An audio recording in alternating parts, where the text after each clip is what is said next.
میں مسیح میں ایک شخص کو جانتا ہوں۔ 14 برس ہوئے کہ وہ یکایک تیسرے آسمان تک اٹھا لیا گیا۔ نہ مجھے یہ معلوم کہ بدن سمیت، نہ یہ معلوم کہ بغیر بدن کے، یہ خدا کو معلوم ہے۔ خداوند کے زندہ اور پاک کلام میں سے دوسرا کرنتھیوں اس کا 12واں باب۔ مجھے فخر کرنا ضرور ہوا، اگرچہ مفید نہیں، بس جو رویا اور مکاشفے خداوند کی طرف سے عنایت ہوئے ان کا میں ذکر کرتا ہوں۔ میں مسیح میں ایک شخص کو جانتا ہوں۔ 14 برس ہوئے کہ وہ یکایک تیسرے آسمان تک اٹھا لیا گیا۔ نہ مجھے یہ معلوم کہ بدن سمیت، نہ یہ معلوم کہ بغیر بدن کے، یہ خدا کو معلوم ہے۔ اور میں یہ بھی جانتا ہوں کہ اس شخص نے بدن سمیت یا بغیر بدن کے، یہ مجھے معلوم نہیں، خدا کو معلوم ہے۔ یکایک فردوس میں پہنچ کر ایسی باتیں سنی جو کہنے کی نہیں اور جن کا کہنا آدمی کو روا نہیں۔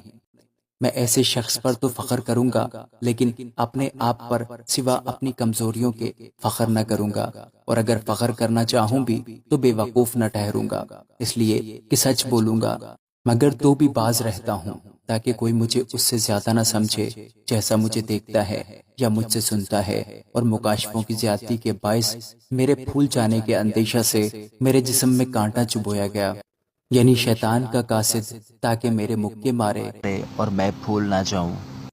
اس کے بارے میں نے 3 بار خداوند سے التماس کیا کہ یہ مجھ سے دور ہو جائے، مگر اس نے مجھ سے کہا کہ میرا فضل تیرے لیے کافی ہے، کیونکہ میری قدرت کمزوری میں پوری ہوتی ہے۔ بس میں بڑی خوشی سے اپنی کمزوری پر فخر کروں گا تاکہ مسیح کی قدرت مجھ پر چھائی رہے۔ اس لیے میں مسیح کی خاطر کمزوری میں، بے عزتی میں، احتیاج میں، ستائے جانے میں، تنگی میں خوش ہوں، کیونکہ جب میں کمزور ہوتا ہوں اسی وقت زوراور ہوتا ہوں۔ میں بے وقوف تو بنا، مگر تم ہی نے مجھے مجبور کیا، کیونکہ تم کو میری تعریف کرنا چاہیے تھی، اس لیے کہ میں ان افضل رسولوں سے کسی بات میں کم نہیں، اگرچہ کچھ نہیں ہوں۔ رسول ہونے کی علامتیں کمال صبر کے ساتھ نشانوں اور عجیب کاموں اور معجزوں کے وسیلہ سے تمہارے درمیان ظاہر ہوئیں۔ تم کون سی بات میں اور کلیسیاؤں سے کم ٹھہرے ہو، بجز اس کے کہ میں نے تم پر بوجھ نہ ڈالا؟ میری یہ بے انصافی معاف کرو۔ دیکھو، یہ تیسری بار میں تمہارے پاس آنے کے لیے تیار ہوں، اور تم پر بوجھ نہ ڈالوں گا، اس لیے کہ میں تمہارے مال کا نہیں بلکہ تمہارا ہی خواہ ہوں، کیونکہ لڑکوں کو ماں باپ کے لیے جمع کرنا نہیں چاہیے، بلکہ ماں باپ کو لڑکوں کے لیے، اور میں تمہاری روحوں کے واسطے بہت خوشی سے خرچ کروں گا، بلکہ خود بھی خرچ ہو جاؤں گا۔ اگر میں تم سے زیادہ محبت رکھوں تو کیا تم مجھ سے کم محبت رکھو گے؟ لیکن ممکن ہے کہ میں نے خود تم پر بوجھ نہ ڈالا ہو، مگر مکار جو ہوا اس لیے تم کو فریب دے کر پھنسا لیا ہو۔ بھلا جنہیں میں نے تمہارے پاس بھیجا، کیا ان میں سے کسی کی معرفت دغا کے طور پر تم میں سے کچھ لے لیا؟ میں نے تیتس کو سمجھا کر اس کے ساتھ اس بھائی کو بھیجا، بس کیا تیتس نے تم سے دغا کے طور پر کچھ لیا؟ کیا ہم دونوں کا چال چلن ایک ہی روح کی ہدایت کے مطابق نہ تھا؟ کیا ہم ایک ہی نقشے قدم پر نہ چلے؟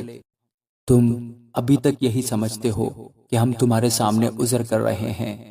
ہم تو خدا کو حاضر جان کر مسیح میں بولتے ہیں، اور اے پیارو، یہ سب کچھ تمہاری ترقی کے لیے ہے، کیونکہ میں ڈرتا ہوں کہیں ایسا نہ ہو کہ میں آ کر جیسا تمہیں چاہتا ہوں ویسا نہ پاؤں، اور مجھے بھی جیسا تم نہیں چاہتے ویسا ہی پاؤ، کہ تم میں جھگڑا، حسد، غصہ، تفرقے، بدگوئیاں، غیبت، شیخی اور فساد ہوں۔ اور پھر میں جب آؤں تو میرا خدا مجھے تمہارے سامنے عاجز کرے، اور مجھے بہتوں کے لیے افسوس کرنا پڑے جنہوں نے بیشتر گناہ کیے ہیں، اور اس ناپاکی اور حرام کاری اور شہوت پرستی سے جو ان سے سرزد ہوئی توبہ نہیں کی۔ آمین۔